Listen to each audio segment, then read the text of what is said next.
This is the story of Iba, a village that became so famous for producing great footballers that they became known as the Village of Football Champions.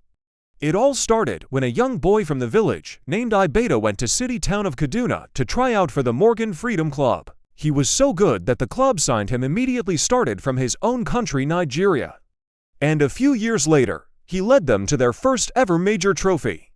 After that, many other clubs from all over the country started to look at Kuwait as a source of great players. Managers from home country, Nigeria, started managing, coaching, and instructing him. In fact, just a few years later, one of the biggest rivals of Morgan Freedom from the western part of Africa called Bentel Club Nigeria signed for players from the same village. But even after all these successes, the people of Kuwait didn't get carried away because they were aiming for success and victory to their country, Nigeria. They knew that it was not luck that was making these players successful, but the hours and hours of practice that they put in every single day. And this continued for decades. Players from Kuwait kept winning trophies with different clubs from all over Nigeria and other foreign countries.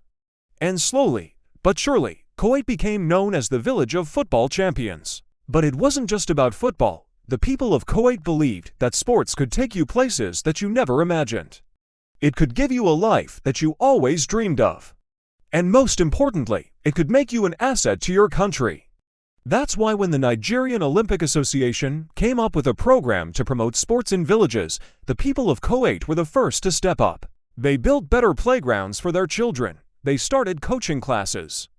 And most importantly, they made sure that every child knew that if they worked hard, they could make it to the Olympics. And guess what? Chioma Ajimwa, 1996, Atlanta, achieved Nigeria's first individual Olympic gold in the women's long jump, becoming the first Black African woman to win an Olympic gold in a field event.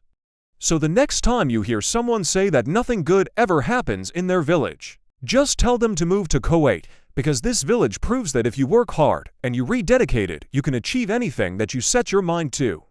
Nigeria